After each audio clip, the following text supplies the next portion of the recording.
Hi friends, welcome to Harish academy.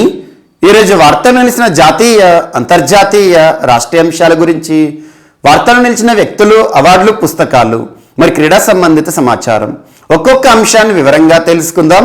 ఈరోజు first topic వచ్చేసి India Maldives సంయుక్త సైనిక విన్యాసాలు వార్తలు నిలిచాయి.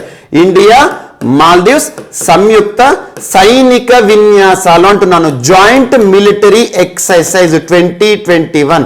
సో ఇండియా మాల్దీవ్స్ సంయుక్త సైనిక విన్యాసాల పేరు ఏంటంటే, ఇక్కడ ఒక వర్డ్ గుర్తుంచుకోండి, ఎకువెరిన్. కమింగ్ కాంపిటేటివ్ ఎగ్జామినేషన్ లో టు ద పాయింట్ ఒక ప్రశ్న అడిగే అవకాశం ఉంటుంది.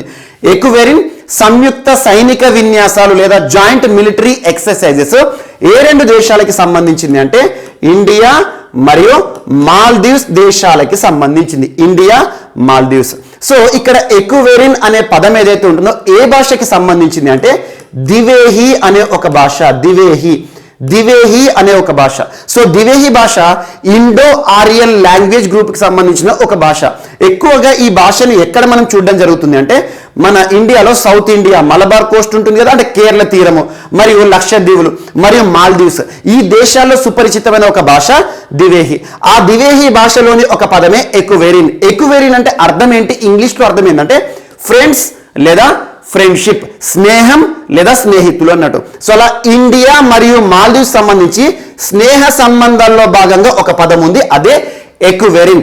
2008 సంవత్సరం, ఇక్కడ హిస్టరీ ఇంపార్టెంట్, 2008 సంవత్సరం నుండి ప్రతి ఏటా కూడా ఈ ఎకువెరిన్ పేరిట సంయుక్త సైనిక విన్యాసాలను మనం ఇండియా, మాల్దీవ్స్ దేశాల మధ్య చూడడం జరుగుతుంది. ఈ సంవత్సరం 11th ఎడిషన్ వార్తలు నిలిచింది. 11th ఎడిషన్ ఆఫ్ ఎకువెరిన్ లేదా ఎకువెరిన్ 2021 అని గుర్తుంచుకొని, మరి ఈ విన్యాసాలకు ఈ సంవత్సరం ఆతిథ్యం ఇస్తున్న దేశం ఏదంటే మాల్దీవ్స్ అని గుర్తుంచుకోండి. సో మాల్దీవ్స్ లోని ఒక ఐలాండ్ పేరు ఖద్దు అనే ఒక ఐలాండ్ వద్ద నిన్నటి రోజున ప్రారంభమైన సంయుక్త సైనిక విన్యాసాలు డిసెంబర్ 6th నుండి కమింగ్ డిసెంబర్ 19th వరకు, ఆల్మోస్ట్ ఒక 15 days అనుకోండి. సో డిసెంబర్ 6th నుండి డిసెంబర్ 19th వరకు జరుగుతున్న సంయుక్త సైనిక విన్యాసాలు ఇండియా, మాల్దీవ్స్ దేశాలకు సంబంధించిన సంయుక్త సైనిక విన్యాసాల పేరేంటి, ఎకువెరిన్. ఇక్కడ చూడండి, సైనిక విన్యాసాలు అంటున్నాను, మిలిటరీ ఎక్సర్సైజెస్.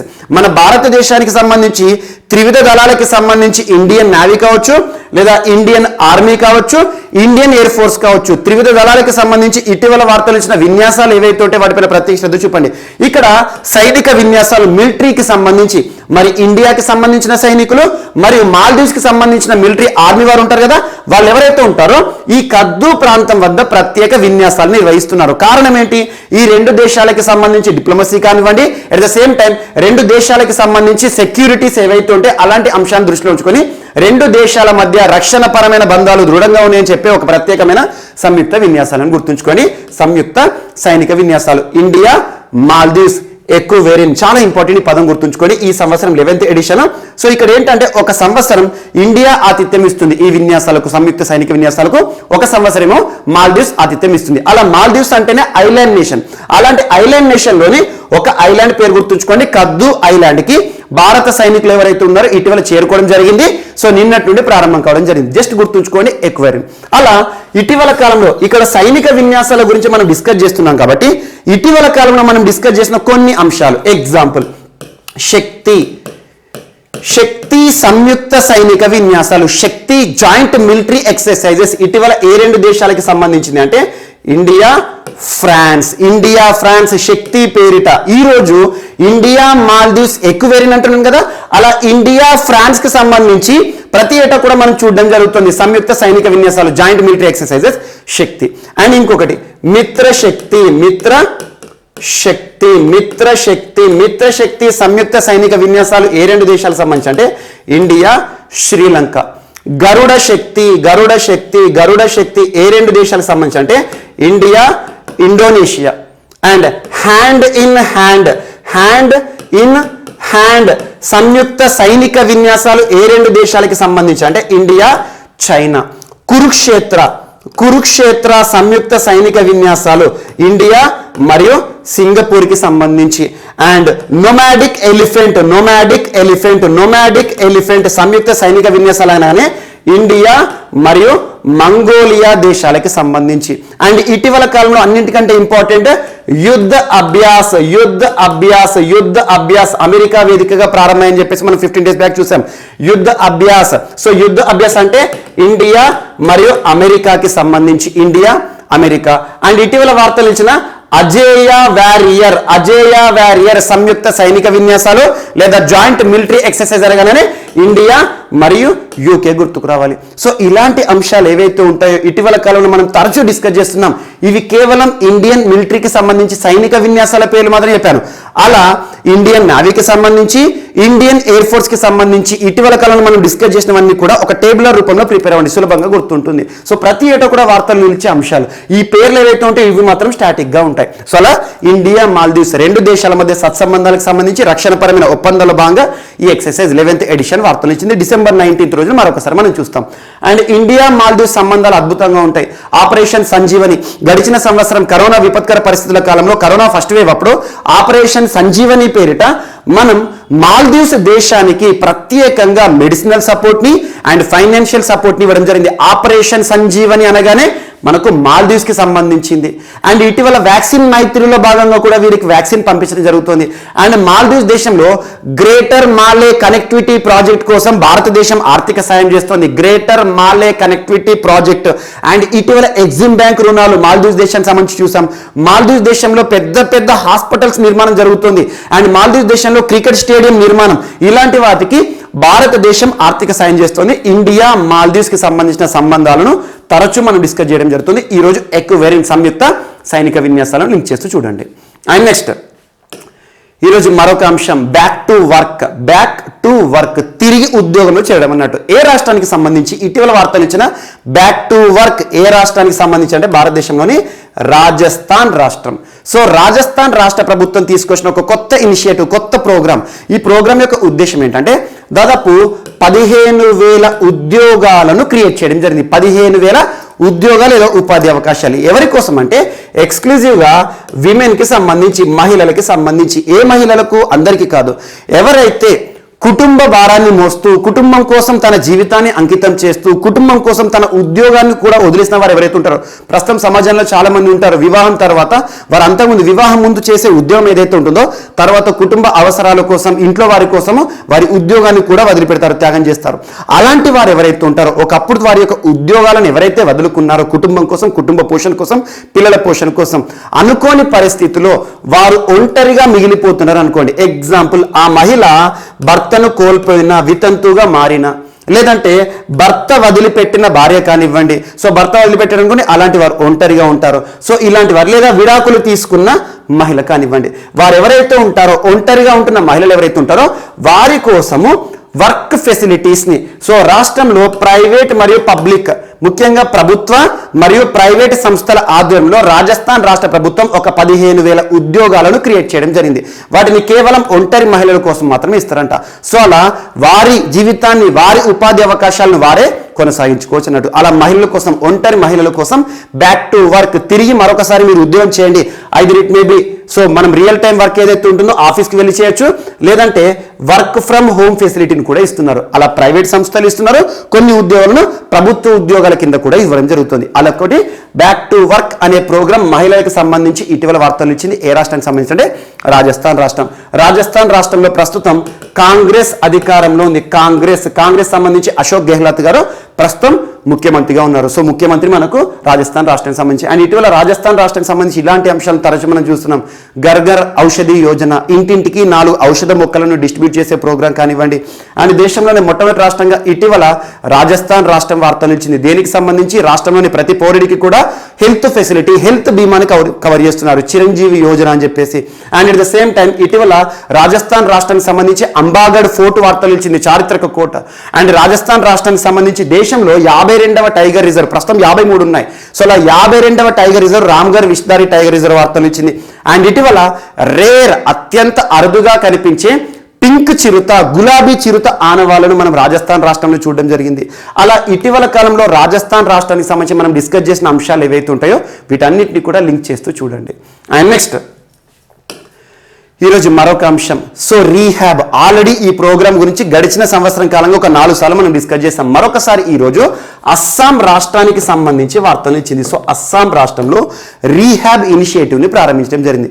రీహాబ్ యాక్చువల్గా ప్రాజెక్ట్ రీహాబ్ని కేవీఐసి వారు అందుబాటులోకి తీసుకొచ్చారు. కేవీఐసి వారి ఒక కల్పన, ఇన్నోవేషన్ అని గుర్తుంచుకోండి. KVIC khadi village industries commission భారతదేశంలో కుటీర పరిశ్రమలకి సంబంధించి ప్రోత్సాహకాలు చేయుతనిచ్చే కేవీఐసి ఖాదీ ఇండియా ప్రోగ్రాంలో భాగంగా ఈ ప్రాజెక్ట్ రీహాబ్ తీసుకొచ్చారు. ముఖ్యంగా దీని యొక్క ఉద్దేశం ఏంటంటే elephants and man Animal conflict ని అడ్డువేయాలి. మ్యాన్ ఎనిమల్ లేదా మ్యాన్ ఎలిఫెంట్, ఇక్కడ ఎలిఫెంట్ కి సంబంధించి మాత్రమే. సర్వసాధారణంగా అటవీ ప్రాంతాలు ఏవైతే ఉంటాయో, వన్యప్రాణి సంరక్షణ కేంద్రాలు ఏవైతే ఉంటాయో అక్కడి నుండి ఏనుగులు కానివ్వండి, చిరుతలు కానివ్వండి, అడవి పందులు కానివ్వండి, కొన్ని ఫారెస్ట్ ఏరియా నుండి జనజీవనంలోకి వస్తాయి, అంటే మనం నివసించే ప్రాంతాలకు వస్తాయి. అక్కడ మానవుడికి ఈ ఎనిమల్ ఏదైతే ఉంటుందో, మానవుడి ఆవాస ప్రాంతాలకు వచ్చిన ఎనిమల్కి మధ్య ఘర్షణ ఏర్పడుతుంది, గొడవ ఏర్పడుతుంది. అక్కడ అయితే ఎనిమల్ అయినా చనిపోతుంది, ఎందుకంటే జనజీవనం అంతా కలిసి ఆ జంతువుని చంపేస్తారు, మనల్ని ఇక్కడ చంపేస్తుందని. లేదంటే ఎనిమలే కొంతమంది ప్రాణాలని తీసుకోవచ్చు, చంపేయవచ్చు. ఇలాంటివి మనం చూస్తూ ఉంటాం. ఇక్కడ రెడ్యూసింగ్ ఎలిఫెంట్ అండ్ మ్యాన్ కేవలం ఏనుగులకి సంబంధించి మాత్రమే మ్యాన్ ఎనిమల్ కాన్ఫ్లిక్ట్ ని అడ్డుకట్ట వేయడంలో భాగంగా ఈ ప్రోగ్రామ్ ని, ఈ ప్రాజెక్ట్ ని రీహాబ్ పేరుతో ఖాదీ ఇండియా ప్రోగ్రామ్ లో భాగంగా కేవీఐసి వారు తీసుకొచ్చారు. ఇక్కడ రీహాబ్ యొక్క యాక్రోనిమ్ గుర్తుంచుకోండి. ఎక్కడైనా యాక్రోనిమ్ గుర్తుంటే ఈచ్ అండ్ ఎవ్రీ వర్డ్ చూస్తే మనకు ఆటోమేటిక్గా ఉద్దేశం తెలుస్తుంది. ఇక్కడ ఏంటంటే ఆర్ అంటే రెడ్యూసింగ్, ఈ అంటే ఎలిఫెంట్, రెడ్యూసింగ్ ఎలిఫెంట్. హ్యూమన్ అంటే మ్యాన్, హ్యూమన్ అటాక్స్ యూజింగ్ బీస్. ఈ బీ అనేది ఇంపార్టెంట్. బీస్ అంటే ఈగలు, తేనెటీగలు అన్నట్టు. సో అలా reducing elephant human attacks using బీస్. సో అంటే తేనెటీగలను ఉపయోగించి మానవుడికి మరియు ఎలిఫెంట్ కి మధ్య ఒక అడ్డుకట్ట వేయడం, అడ్డుగోడ ఏర్పాటు చేయడం అన్నట్టు. ఇక్కడ ఏం లేదు, మంచి కాన్సెప్ట్ ఇది. ఇక్కడ ఏం చేస్తారంటే ఈ హనీ బీస్ ఉంటాయి కదా, తేనెటీగలు ఉంటాయి కదా, హనీ బీస్ కి సంబంధించిన ఏవైతే ఉంటాయో బాక్సెస్ ఉంటాయి కదా, అంటే ఇక్కడ హనీ బీస్ ని పెంచేస్తారు అన్నట్టు. ఎక్కడైతే ఒక ఫారెస్ట్ ఏరియా ఇది ఉందనుకోండి, ఈ చుట్టుపక్కల గిరిజన ప్రాంతాలు లేదా జనాలు నివసించే జనావాసాలు ఉన్నాయి అనుకోండి, ఇక్కడ నుండి ఎలిఫెంట్ అనేది ఈ జనావాసాలకు వచ్చేసి జనాలపైన దాడి చేయొచ్చు, లేదా దాడి చేసినప్పుడు ఈ జనాలందరూ కలిసి దాన్ని చంపేయచ్చు. దీనికి అడ్డుకట్ట వేయడానికి ఈ సరిహద్దు ఉంటుంది కదా, సరిహద్దు వద్ద బాక్సుల రూపంలో ఒక 100 నుండి 150 బాక్సుల రూపంలో కొన్ని బాక్సెస్ ని ఏర్పాటు చేస్తారు, చిన్న చిన్న బాక్సెస్. ఆ బాక్సుల యొక్క ప్రత్యేకత ఏంటంటే ఒక్కొక్క బాక్స్ లో ఈ హనీ బీస్ ఉంటాయి కదా, వాటిని కల్చర్ చేస్తారు, ఎపికల్చర్ అంటాం. సో అలా హనీ బీస్ యొక్క కల్చర్ ని క్రియేట్ చేస్తారు, అంటే వాటిని పెంచుతారు అన్నట్టు. అక్కడ జరిగే అదృష్టం ఏంటంటే మనకు ఈ సరిహద్దు వద్ద ఈ అపికల్చర్ లేదా తేనెటీగల పెంపకం ద్వారా మనకు తేనె లభ్యమవుతుంది. ఈ మానవావాసాలు నివసించే వారు ఏవైతే ఉంటారో అక్కడ పెంచిన ఆ ప్లేస్ లో ఏదైతే కల్చర్ చేపట్టామో, తేనెటీగల పెంపకం చేపట్టామో వాటి నుండి తేనెని సేకరిస్తారు. ఎకనామికల్ ఇంపార్టెన్స్ అనేది మానవులకు జరుగుతుంది. మరి ఈ తేనెటీగలు అడ్డం పెడితే ఎందుకు ఎలిఫెంట్ జనావాసాలు రాదు? ఇది క్వశ్చన్ రావాలి. ఇక్కడ ఈ ఫారెస్ట్ ప్రాంతంలో ఉండే ఎలిఫెంట్స్ తేనెటీగలకు భయపడతాయి. తేనెటీగలకనే కాదు, చిన్న చిన్న దోమలు కానివ్వండి, చీమలకి కూడా కొన్ని సందర్భాల్లో ఇంత పెద్ద జీవి ఎలిఫెంట్ భయపడుతుంది. కారణం ఏంటంటే దాని యొక్క టస్క్, తొండం ఉంటుంది కదా, ఆ తొండంలోకి గనక చీమ కానీ దోమ కానీ ఈ తేనెటీగ కానీ పోయిందనుకోండి, ఇక ఏనుగు చచ్చిపోయినంత పరిస్థితి అవుతుంది. అలాంటిది ఏనుగు ఈ బార్డర్ ఏదైతే ఉంటుందో అక్కడొకటి తేనెటీగలు ఉన్నాయి కదా, ఈ తేనెటీగలు ఏం చేస్తాయంటే బజ్ క్రియేట్ చేస్తాయి, అంటే సౌండ్ వస్తాయి. తేనెటీగలు ఉంటే చూడండి మీకు గిజ్ అని సౌండ్ వస్తుంది, బజ్. సో అలాంటి బజ్ సౌండ్ అనేది ఎలిఫెంట్స్కి వినబడుతుంది. అంటే సమీపంలో ఈ దగ్గరికి మనం వెళ్ళకూడదు, వెళ్తే తేనెటీగలు మన పైన అటాక్ చేస్తాయి, నా టస్క్ తొండంలోకి వెళ్ళిపోతే నేను చచ్చిపోయే పరిస్థితి కూడా ఉంటుందని చెప్పేసి ఈ ప్రాంతాలకి రావన్నట్టు. అలా డబుల్ బెనిఫిట్. ఒక్కటి మ్యాన్ ఎనిమల్ కాన్ఫ్లిక్ట్ ని అడ్డుకట్ట వేయడం, అంటే అవి చంపుకోకుండా, ఒకరిని ఒకరు చంపుకోకుండా ఆపడం. సెకండ్ వచ్చేసి ఎకనామికల్ ఇంపార్టెన్స్ ని చేపట్టడం. ఇక్కడ గిరిజన ప్రాంతాల్లో వారు ఎవరైతే ఉంటారో నివసిస్తారో వారికి ఆర్థిక పరమైన ప్రయోజనాలు క్రియేట్ చేయడం. అండ్ నెక్స్ట్ వచ్చేసి ఎలిఫెంట్స్ ని కాపాడడం. అలా మనుషులను కాపాడడం, ఎలిఫెంట్స్ ని కాపాడడం. ఈ ప్రోగ్రామ్ పేరే rehab, reducing elephant human attacks using బీస్, తేనెటీగలను ఉపయోగించి. ఈ ప్రాజెక్ట్ ని నిన్నటి రోజున అస్సాంలో ప్రారంభించారు. దేశంలో అక్కడక్కడ ఫారెస్ట్ ఏరియాలో ఇప్పటికే ప్రారంభమైంది. అస్సాంలో ఈ ప్రోగ్రామ్ ని అందుబాటులోకి తీసుకొచ్చింది కేవీఐసి అని గుర్తుంచుకోండి. జస్ట్ రీహాబ్ పేరు గుర్తుంచుకోండి, ఈ రాష్ట్రాల పేరు గుర్తుంచుకోవాల్సిన అవసరం. ఇది నేషన్ వైడ్ ప్రోగ్రామ్, ఎందుకంటే కేవీఐసి వారు తీసుకొచ్చారు. అలా కేవీఐసి వారు ఇటీవల తరచూ ఏదో ఒక ఇన్నోవేషన్తో వార్తలు ఇస్తున్నారు. కేవీఐసి వారు ఆవు పేడ నుండి ప్రాకృతిక వేదిక పెయింట్ ని తయారు చేస్తారు. గోడకేసే పెయింట్ ఆవు పేడ నుండి రా మెటీరియల్ వాడు తయారు చేస్తారు. ఇలాంటి అంశాలు. అండ్ కేవీఐసికి సంబంధించి ఇటీవల కుమార్ సశక్తికరణ యోజన అనే ఒక ప్రోగ్రామ్ గురించి డిస్కస్ చేశాం. వీటన్నిటిని లింక్ చేస్తూ చూడండి. అండ్ నెక్స్ట్ ఈరోజు మరొక అంశం, దేశంలోనే మొట్టమొదటి అనే అంశంతో ఐడిఎఫ్సి ఫస్ట్ బ్యాంక్ వార్తలు నిలిచింది. ఐడిఎఫ్సి ఫస్ట్ బ్యాంక్ పేరే ఐడిఎఫ్సి ఫస్ట్, ముంబై కేంద్రంగా పనిచేస్తున్న బ్యాంక్, ముంబై కేంద్రంగా పనిచేస్తుంది. 2015 సంవత్సరం అక్టోబర్ మాసంలో ప్రారంభమైన సేవలు ఐడిఎఫ్సి ఫస్ట్ బ్యాంక్ సేవలు.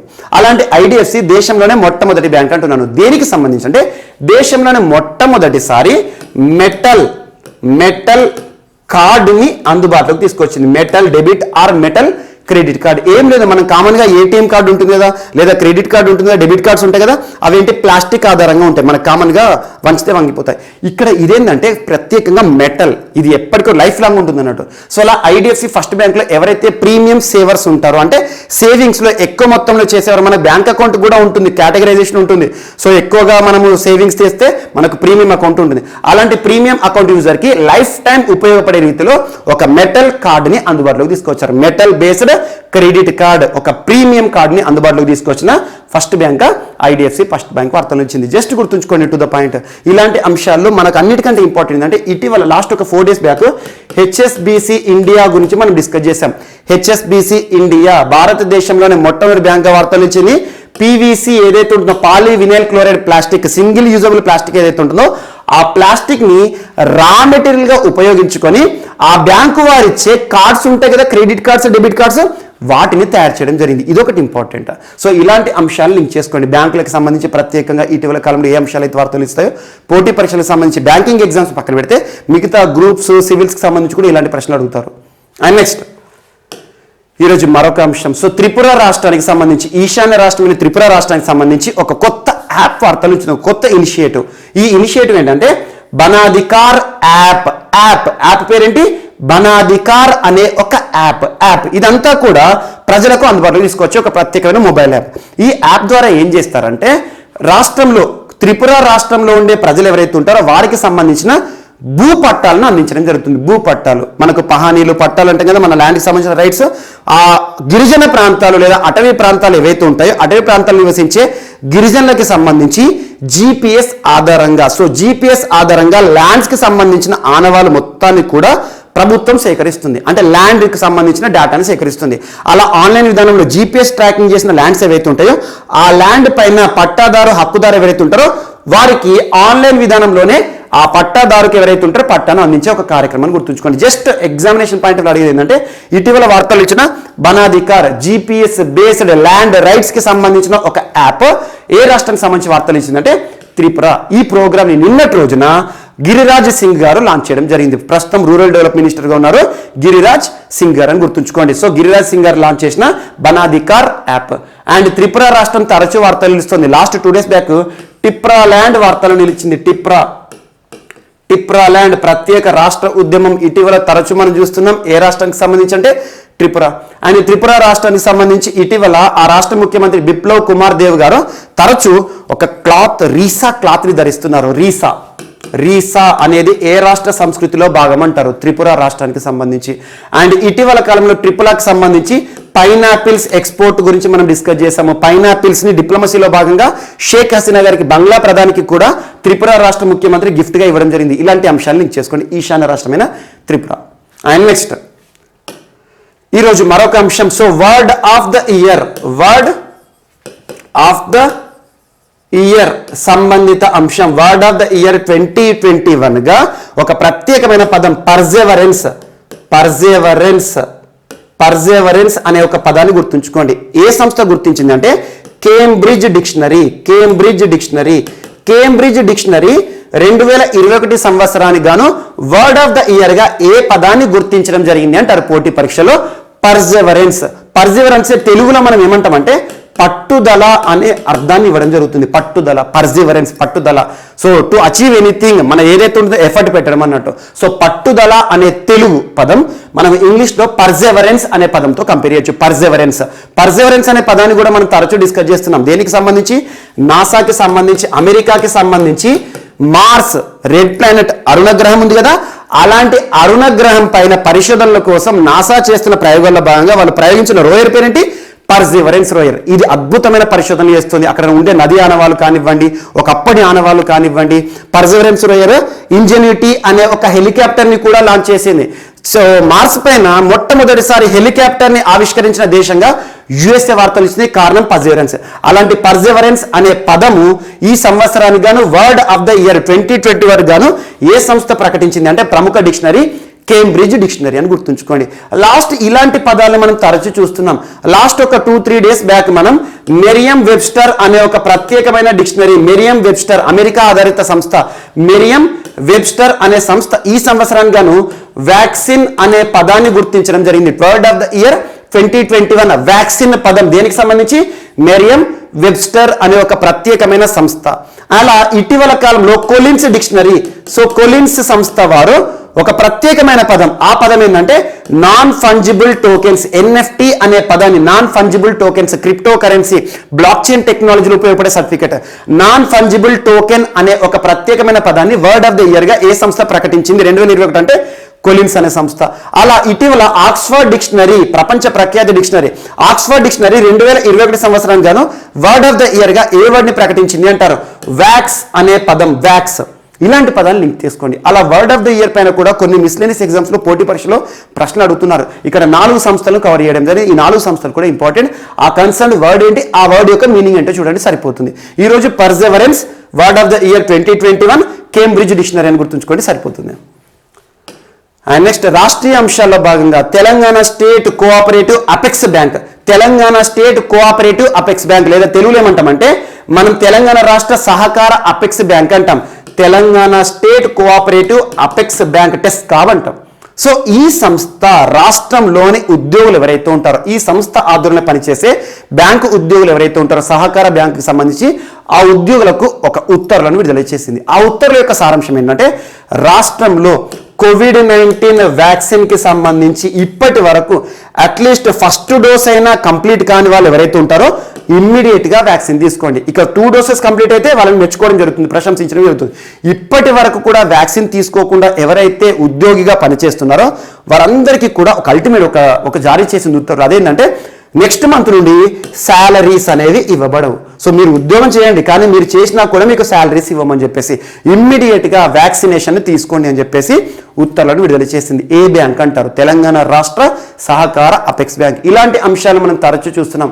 లాస్ట్ ఒక 4 డేస్ బ్యాక్ తానే మున్సిపల్ కార్పొరేషన్, ఆ మున్సిపల్ కార్పొరేషన్ పరిధిలో పనిచేసే సిబ్బంది అందరికీ కూడా ఇలాంటి ఆదేశాన్ని జారీ చేసింది. ఉద్యోగులకు జీతాలు మేము వ్యాక్సిన్ తీసుకోకపోతే కోవిడ్-19 మహమ్మారి ఇప్పుడు అసలే ఒమిక్రాన్ వైరస్ ప్రభంజనం జరుగుతుంది. ఇలాంటి పరిస్థితిలో అండ్ కొన్ని గుజరాత్ రాష్ట్రానికి సంబంధించి నిన్న క్లాస్లో చెప్పాను, రాజ్కోట్ మున్సిపల్ కార్పొరేషన్ పరిధిలో వ్యాక్సిన్ తీసుకున్న వారు ఎవరైతే ఉంటారో వారికి 50,000 స్మార్ట్ ఫోన్ కూడా గిఫ్ట్ ఇస్తారంట.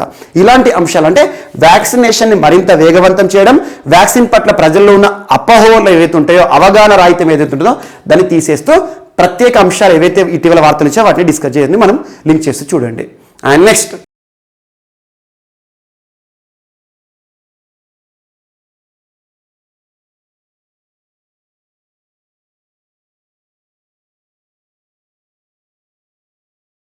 సో ఈరోజు మన నెక్స్ట్ టాపిక్ వచ్చేసి వార్తల్లో వ్యక్తులు. ఈరోజు వార్తలు నిలిచిన ఫస్ట్ పర్సన్ అల్కా ఉపాధ్యాయ గారు. అల్కా ఉపాధ్యాయ సీనియర్ బ్యూరోక్రాట్, సీనియర్ ఐఏఎస్ అధికారి, Indian administrative services senior IAS అధికారి అల్కా ఉపాధ్యాయ గారు ఈరోజు ఒక సంస్థకి, ఒక జాతీయ సంస్థకి నూతన చైర్పర్సన్ గా నియమితులవుతూ వార్తలు ఇచ్చారు. నూతన చైర్పర్సన్. ఆ సంస్థ ఏంటంటే national highways authority of India. భారతదేశంలో రహదారులకు సంబంధించి, జాతీయ రహదారులకు సంబంధించిన ఒక సంస్థ. నేషనల్ హైవేస్ అథారిటీ ఆఫ్ ఇండియాకి నూతన చైర్పర్సన్ గా నియమితులవుతూ వార్తలు ఇచ్చిన పర్సన్ ఎవరు అంటే సీనియర్ ఐఏఎస్ అధికారి, సీనియర్ బ్యూరోక్రాట్ అల్కా ఉపాధ్యాయ గారు. ఇక్కడ national highways authority of India అంటున్నాను. ఈ సంస్థకి సంబంధించి ఒక చట్టాన్ని గుర్తుంచుకోండి. National highways authority of India act 1988 ఆధారంగా భారతదేశంలో ఏర్పాటైన ఒక సంస్థ. భారతదేశంలో జాతీయ రహదారులకు సంబంధించి నిర్మాణ పనులను చూసుకునే ఒక సంస్థ, జాతీయ రహదారులు నిర్వహించే ఒక సంస్థ national highways authority of India Delhi కేంద్రంగా పనిచేస్తుంది. ఈ సంస్థకి నూతన చైర్పర్సన్ గా సీనియర్ ఐఏఎస్ అధికారి అయిన అల్కా ఉపాధ్యాయ గారిని భారత ప్రభుత్వం నియమిస్తూ నిన్నట్లోనే ఉత్తర్వులు విడుదల చేసింది. జస్ట్ గుర్తుంచుకోండి, అల్కా ఉపాధ్యాయ గారు NHAI నూతన చైర్పర్సన్. ఇక్కడ ఈ చట్టం గురించి గుర్తుంచుకోండి, national highways authority of India act 1988. And next ఇంకొకటి, యాక్చువల్గా ఇక్కడ ఇంకొక పర్సన్ గురించి యాడ్ చేసుకోండి, సంజయ్ బందోపాధ్యాయ. సంజయ్ బందోపాధ్యాయ సంజయ్ బందోపాధ్యాయ గారు.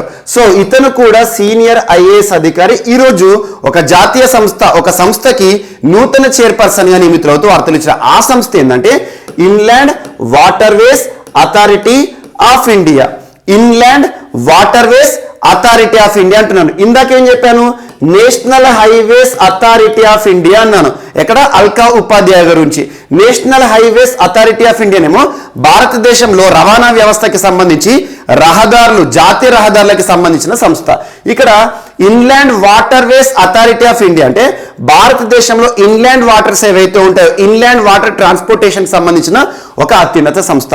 Inland waterways authority of India ఈ సంస్థకి నూతన చైర్పర్సన్ గా నియమితులవుతూ వార్తలు ఇచ్చిన సీనియర్ బ్యూరోక్రాట్, సీనియర్ ఐఏఎస్ అధికారి ఎవరంటే సంజయ్ బందోపాధ్యాయ గారిని గుర్తుంచుకోండి. ఈ సంస్థనేమో నోయిడా కేంద్రంగా పనిచేస్తుంది. 1986 లో ఏర్పాటైన సంస్థ inland waterways authority of India. అంటే ఏంటి? భారతదేశంలో ఇన్లాండ్స్ మనకు రివర్స్ కానివ్వండి, అంటే దేశం వితిన్ మన ఇండియా లోపల వాటర్ కి సంబంధించిన ట్రాన్స్పోర్టేషన్ ఏదైతే ఉంటుందో ఆ ట్రాన్స్పోర్టేషన్ సంబంధించిన సంస్థ ఇన్లాండ్ వాటర్స్ కి సంబంధించిన authority, inland waterways authority of India, Sanjay Bandopadhyay garu. And next ఈరోజు మరొక పర్సన్, ఒక సంస్థకి సంబంధించి నూతన చైర్పర్సన్ గా వార్తలు ఇచ్చారు. ఆ పర్సన్ పేరు ఏంటంటే అశోక్ కుమార్ సింగ్ గారు. అశోక్ కుమార్ సింగ్ గారు, ఇతను కూడా senior bureaucrat. So Ashok Kumar Singh గారు ఈరోజు ఒక సంస్థకి నూతన చైర్పర్సన్. ఆ సంస్థ ఏంటంటే national mission for clean Ganga. National mission for clean Ganga. భారతదేశంలో ఈ సంస్థ ఇటీవల తరచు వార్తలు నిలుస్తుంది. భారతదేశంలో గంగా నదికి సంబంధించి సంరక్షణ చర్యలు చూసుకుంటున్న సంస్థ national mission for clean Ganga. ఇటీవల గంగా ఉత్సవ్ కార్యక్రమాన్ని మనం డిస్కస్ చేసినప్పుడు నవంబర్ 1st వీక్ లో ఈ సంస్థ గురించి చూసాము. అండ్ ఇటీవల చాచా చౌదరి గారు, ఒక కార్టూన్ క్యారెక్టర్ గారు గంగా నదికి సంబంధించి ఒక అంబాసిడర్ గా వార్తలు ఇచ్చారు. అప్పుడు మనం డిస్కస్ చేసాం. National mission for clean Ganga ఈ సంస్థకి సంబంధించి నూతన చైర్పర్సన్ గా నియమితులవుతూ వార్తలు ఇచ్చిన పర్సన్ ఎవరంటే అశోక్ కుమార్ సింగ్ గారు, సీనియర్ ఐఏఎస్ అధికారిని గుర్తుంచుకోండి. అశోక్ కుమార్ సింగ్ గారు ఏమో NMCG national mission for clean Ganga, భారతదేశంలో గంగా నది సంరక్షణకు సంబంధించిన ఈ సంస్థకి హెడ్, చీఫ్ లేదా నూతన చైర్పర్సన్. అండ్ నెక్స్ట్ ఈరోజు వార్తలు ఇచ్చిన నీలం షమ్మీరావు పర్సన్ పేరు గుర్తుంచుకోండి. తను కూడా సీనియర్ ఐఏఎస్ అధికారిని. సో ఇక్కడ తనకి సంబంధించి ఒక సంస్థ employees provident fund organisation, EPF మనం తరచు చూస్తూ ఉంటాం. EPF రిక్రూట్మెంట్స్ కూడా మనకు పేపర్లో కనబడుతూ ఉంటాయి. ఎంప్లాయీస్ ప్రావిడెంట్ ఫండ్ ఆర్గనైజేషన్ ఈ సంస్థకి సంబంధించి, అంటే భారతదేశంలో ఎంప్లాయీస్ ఎవరైతే ఉంటారో ఎంప్లాయీస్ కి సంబంధించిన ప్రావిడెంట్ ఫండ్ అంటాం కదా, ఆ ప్రావిడెంట్ ఫండ్ ని నిర్వహించే ఒక సంస్థ ఎంప్లాయీస్ ప్రావిడెంట్ ఫండ్ ఆర్గనైజేషన్ సంబంధించి నూతన కమిషనర్ గా నియమితులవుతూ వార్తలు ఇచ్చిన సీనియర్ ఐఏఎస్ అధికారిని ఎవరు అంటే నీలం షమ్మీరావు అని గుర్తుంచుకోండి. పర్సన్ పేరు గుర్తుంచుకోండి సరిపోతుంది. నీలం షమ్మీరావు ఎంప్లాయీస్ ప్రావిడెంట్ ఫండ్ నూతన కమిషనర్ గా నియమితులవుతూ వార్తలు నిలిచారు. భారత ప్రభుత్వం తన నియామక ప్రక్రియను చేపట్టడం జరిగింది. అండ్ నెక్స్ట్ ఈరోజు మరొక పర్సన్ శారదా మీనన్ గారు. శారదా మీనన్ పర్సన్ చాలా ఇంపార్టెంట్. సో శారదా మీనన్ గారు భారతదేశ చరిత్రలో మొట్టమొదటి అనే అంశంతో చరిత్రలో నిలిచిపోయారు. మొట్టమొదటి అంటే దేశంలోనే మొట్టమొదటి లేదా తొలి మానసిక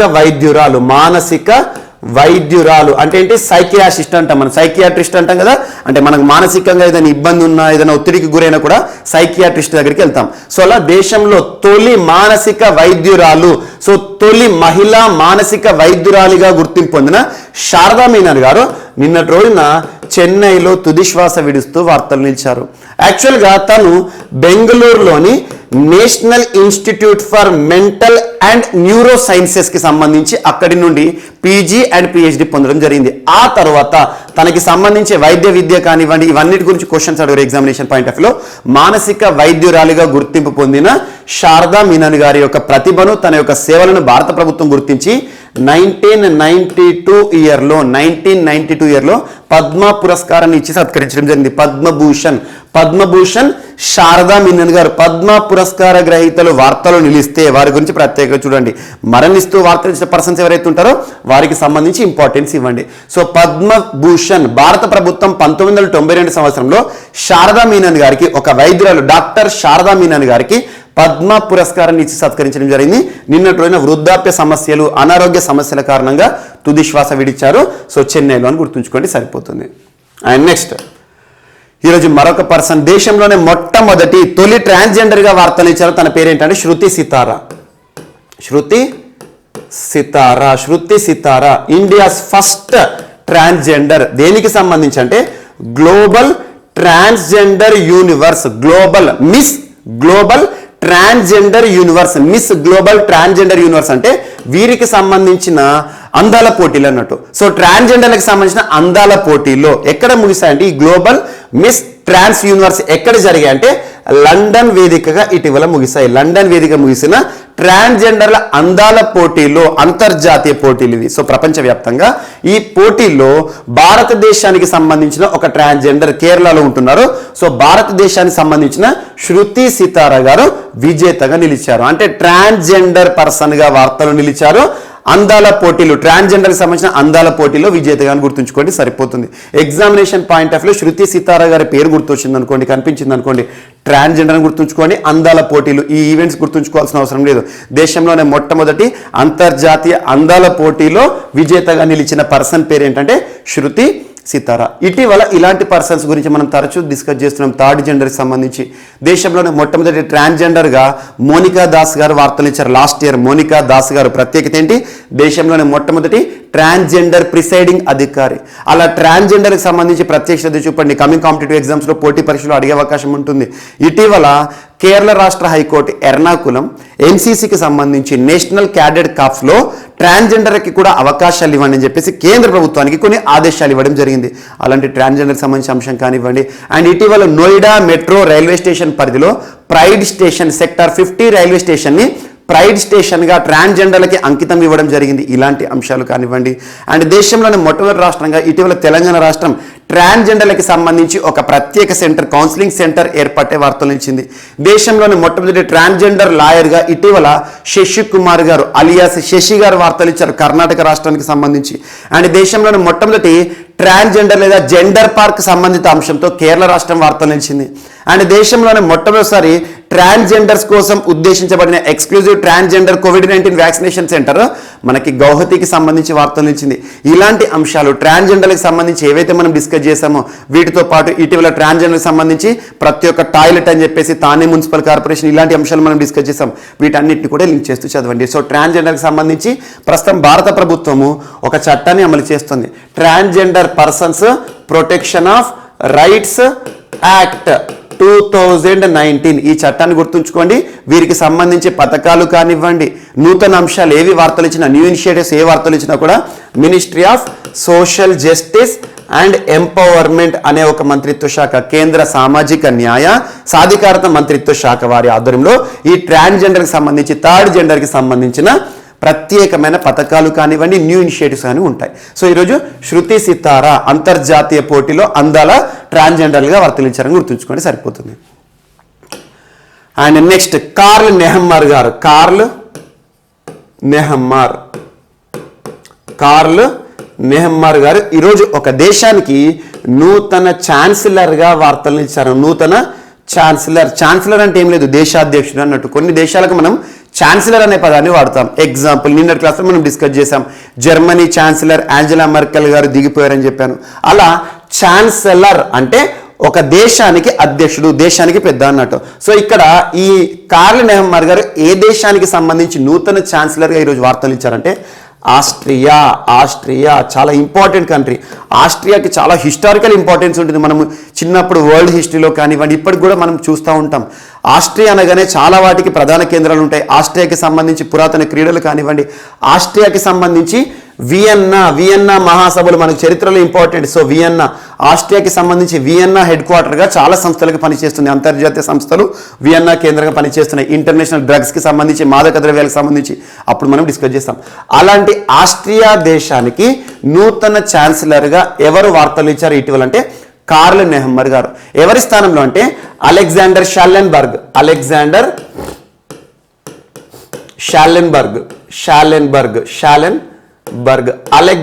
షాలెన్బర్గ్ గారి స్థానంలో నూతన ఛాన్సలర్గా ఇటీవల ఆస్ట్రియా దేశ నూతన ఛాన్సలర్గా వార్తలు ఇచ్చిన వారు కార్ల్ నెహమ్మర్ గారు. ఇటీవల వార్తలు ఇచ్చిన నూతన దేశాధినేతలు ఎవరైతే ఉంటారో వివిధ దేశాలకు సంబంధించి వారిపైన ప్రత్యేక శ్రద్ధ చూపండి. అండ్ నెక్స్ట్ ఈరోజు మరొక పర్సన్. సో మయన్మార్కి సంబంధించి, సో మయన్మార్ మాజీ దేశాధినేత, యాక్చువల్గా తను యాక్టివ్ ఇప్పుడు లేరు, మయన్మార్కి సంబంధించి ఆంగ్ సాన్ సూకీ ఈరోజు వార్తలు ఇచ్చారు. సో 4 సంవత్సరాల జైలు శిక్షను ఎదుర్కోబోతున్నారు. సో నిన్నటి రోజున మయన్మార్ దేశంలోని సుప్రీంకోర్టు దేశ అత్యున్నత న్యాయస్థానం ఆంగ్ సాన్ సూకీ గారికి 4 సంవత్సరాల జైలు శిక్షను విధించడం జరిగింది. కారణం ఏంటంటే ఇక్కడ కొన్ని కాన్సిక్వెన్సెస్ ఇటీవల మనం చూసాం. గడిచిన ఫిబ్రవరి మాసంలో మనం మయన్మార్ దేశానికి సంబంధించి డిస్కస్ చేసిన ఒక ఇంపార్టెంట్ మ్యాటర్. సో మయన్మార్ దేశానికి సంబంధించి NLD పార్టీకి సంబంధించిన కీలక నాయకురాలు గత సంవత్సరంలో ప్రజాస్వామ్య దేశమైన మయన్మార్లో ప్రజల ఆమోదంచే గెలుపొందడం జరిగింది. అంటే ఎన్నికల్లో గెలుపొందారు. అలాంటి ప్రజాస్వామ్య ప్రభుత్వాన్ని ఈ గడిచిన 2021 ఫిబ్రవరి మాసంలో కూలదోల్చి అంటే పడగొట్టేసేసి సైన్యం అధికారాన్ని హస్తగతం చేసుకుంది. అలాంటి సైన్యం అధికారాన్ని హస్తగతం చేసుకున్న తర్వాత సైన్యానికి వ్యతిరేకంగా ప్రజలను రెచ్చగొట్టడంలోనూ మరియు విపత్తు నిర్వహణ విషయంలోనూ చాలా ఉల్లంఘనలు తన హయాంలో జరిగాయని చెప్పేసి ఇటీవల మయన్మార్ దేశ అత్యున్నత న్యాయస్థానం మయన్మార్ సుప్రీంకోర్టు ఆంగ్ సాన్ సూకీ గారికి నిన్నటి రోజున 4 సంవత్సరాల జైలు శిక్షను విధిస్తూ ఉత్తర్వును విడుదల చేసింది. జస్ట్ గుర్తుంచుకోండి, ఇటీవల ఏ దేశానికి సంబంధించిన అధినేత ఆంగ్ సాన్ సూకీ 4 సంవత్సరాల జైలు శిక్షను ఎదుర్కొంటూ ఆ దేశ అత్యున్నత న్యాయస్థానం తీర్పునిచ్చింది అంటే మయన్మార్ అని గుర్తుంచుకోండి. ఇటీవల మయన్మార్ కూడా తరచూ వార్తలు నిలుస్తుంది. మయన్మార్ అనగానే మనకు రోహింగ్యాస్ ఇంపార్టెంట్. సో రోహింగ్యాలకు సంబంధించి మయన్మార్ ఇస్ బుద్ధిస్ట్ నేషన్. అక్కడ రోహింగ్యాస్ ఎవరైతే ఉంటారో ఎథనిక్ ముస్లిం కమ్యూనిటీ అంటే చాలా మైక్రో లెవెల్లో ఉంటారు. ఎథనిక్ ముస్లిం కమ్యూనిటీ అంటే ముస్లిమ్స్కి బుద్ధిస్ట్కి పడకపోవడం ద్వారా వాళ్ళందరూ కూడా వలసవాదం, శరణార్థులు, రెఫ్యూజీస్గా వివిధ దేశాలకు వెళ్ళడం చూస్తున్నాం. అలా బంగ్లాదేశ్లోని కాక్స్ బజార్ ఐలాండ్ కానివ్వండి, బాషన్ చార్ ఐలాండ్ కానివ్వండి ఇటీవల వార్తలు వస్తాయి. ఇవన్నీ ఒక లింక్ చేస్తూ చదవండి. సో మయన్మార్కి సంబంధించి మాజీ దేశాధినేత ఆంగ్ సాన్ సూకీకి ఆ దేశ అత్యున్నత న్యాయస్థానం 4 సంవత్సరాల జైలు శిక్ష అని గుర్తుంచుకోండి. ఈరోజు మరొక అంశం. సో క్రీడల విషయానికి వస్తే డేవిస్ కప్ వార్తలు నిలిచింది. Davis cup. So Davis cup అనేది ఏ క్రీడకి సంబంధించి అంటే టెన్నిస్కి సంబంధించి. సింపుల్గా చెప్పాలంటే డేవిస్ కప్ అనేది టెన్నిస్లో ఒక వరల్డ్ కప్గా భావించవచ్చు, ప్రపంచ కప్. అలాంటిది డేవిస్ కప్ 2021 విజేత ఏ జట్టు అంటే ఇక్కడ ఇండివిజువల్ ప్లేయర్స్ ఆడతారు కానీ దేశం తరపున ఆడతారు కాబట్టి ఈ సంవత్సరం డేవిస్ కప్ విజేత, టెన్నిస్ వరల్డ్ కప్ విజేత ఎవరు అంటే మనకు రష్యన్ టెన్నిస్ ఫెడరేషన్ లేదా రష్యా అని గుర్తుంచుకోండి. సో రష్యాకి సంబంధించి డానియల్ మెద్వదేవ్ కానివ్వండి, చాలా మంది అద్భుత ఆటగాళ్ళు పర్ఫార్మెన్స్ ఆధారంగా ఈ సంవత్సరం డేవిస్ కప్ 2021 విజేతగా రష్యా విజయాన్ని కైవసం చేసుకుంది. అంటే టోర్నీ విజేతగా వార్తలు ఇచ్చింది. So Davis cup 2021 world champions ఎవరు అంటే రష్యా జట్టు. That's enough. అండ్ నెక్స్ట్ ఈరోజు మరొక అంశము. సో కౌలాలంపూర్ వేదికగా ఇటీవల ముగిసిన ఏషియన్ స్క్వాష్ ఛాంపియన్షిప్ అని గుర్తుంచుకోండి. ఏషియన్ స్క్వాష్ క్రీడకి సంబంధించి సేమ్ బ్యాడ్మింటన్ లానే ఉంటుంది. Asian squash championship so Kuala Lumpur వేదికగా ఇటీవల ముగిసింది 2021 సంబంధించి. ఇందులో ఫైనల్స్లో విజేతగా మలేషియా వార్తలు నిలిచింది. మలేషియా ఫైనల్స్లో ఇండియా పైన గెలుపొందడం జరిగింది. అంటే ఇక్కడ స్వర్ణ పతక విజేతనేమో మలేషియా, గోల్డ్ మెడల్ సాధించారు, ఈ టోర్నీ విజేత. అండ్ ఇండియా విషయానికి వస్తే రజత పతకం అని గుర్తుంచుకోండి, సిల్వర్ మెడల్ అని గుర్తుంచుకోండి సరిపోతుంది. సో ఇక్కడ స్క్వాష్ ఛాంపియన్షిప్ అని గుర్తుంచుకోండి. ఏషియన్ స్క్వాష్ ఛాంపియన్షిప్ ఆసియా ఖండాలకు సంబంధించి 20th edition squash team championship ఎక్కడ జరిగాయి, వేదిక ఏంటంటే కౌలాలంపూర్ అని గుర్తుంచుకోండి సరిపోతుంది. అండ్ నెక్స్ట్ ఈరోజు వార్తలు నిలిచిన పుస్తకాల విషయానికి వస్తే ఒక అడ్మినిస్ట్రేషన్ సంబంధించి ఒక గవర్నెన్స్కి సంబంధించిన ఒక పుస్తకం వార్తలు ఇచ్చింది. అదేంటంటే public services ethics. Public services ethics a quest for Naitik Bharat. A quest for Naitik Bharat. దేశంలో గవర్నెన్స్, గుడ్ గవర్నెన్స్, అడ్మినిస్ట్రేషన్కి సంబంధించిన అంశాలను ఇతివృత్తంగా చేసుకొని రాయబడిన పుస్తకం public service ethics a quest for Naitik Bharat. ఈ పుస్తకం యొక్క రచయిత ఎవరు అంటే ప్రభాత్ కుమార్ గారు. సో ప్రభాత్ కుమార్ గారు రచించిన ఒక గొప్ప రచయిత అండ్ తను కూడా బ్యూరోక్రసీకి సంబంధించి. ప్రభాత్ కుమార్ గారు రచించిన public service and ethics a quest for Naitik Bharat అనే పుస్తకాన్ని భారత ఉపరాష్ట్రపతి vice president of India Venkaiah Naidu garu నిన్నటి రోజున లాంచ్ చేయడం జరిగింది. వెంకయ్య నాయుడు గారు ఎక్కువగా పుస్తకావిష్కరణ కార్యక్రమాల సందర్భంలో మనం వెంకయ్య నాయుడు గారి గురించి చూస్తాం.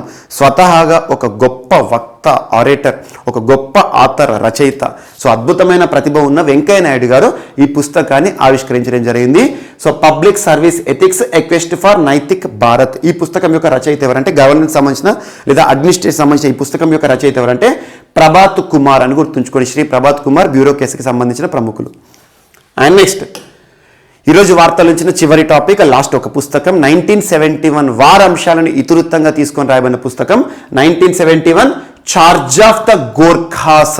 గోర్ఖాస్ యొక్క పాత్రకి సంబంధించిన పుస్తకం 1971 charge of the Gorkhas and other stories. 1971 అంశాలను ఇతివృత్తం. 1971 మనకి ఇండియన్ హిస్టరీలో చాలా ఇంపార్టెంట్. ఇండియా పాకిస్తాన్ యుద్ధము కారణం బంగ్లాదేశ్కి విముక్తి కోసం భారతదేశం నేరుగా పాకిస్తాన్తో యుద్ధం చేయాల్సి వచ్చింది.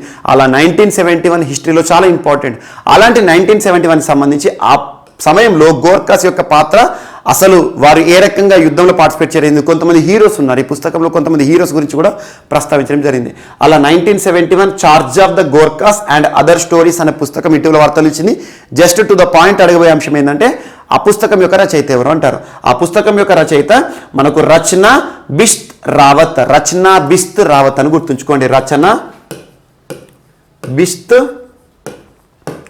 రావత్ గారు రచించిన 1971 charge of the Gorkhas and other stories అనే పుస్తకం నిన్నటి రోజున వార్తలు నిలిచింది. యాక్చువల్గా ఈ పుస్తకాన్ని కమింగ్ December 10th మార్కెట్లోకి తీసుకురాబోతున్నారు. ఇది ఒకటి ఇంపార్టెంట్. అండ్ దీన్ని పెంగ్విన్ పబ్లికేషన్స్ వారు విడుదల చేయడం జరుగుతుంది. పెంగ్విన్ పబ్లికేషన్స్ కానివ్వండి, హార్పర్ కొలిన్స్ కానివ్వండి, ఇలాంటి పబ్లికేషన్స్, రూపా పబ్లికేషన్స్ కానివ్వండి, కాంపిటేటివ్ ఎగ్జామినేషన్స్ పాయింట్ ఆఫ్ వ్యూలో ఇంపార్టెంట్.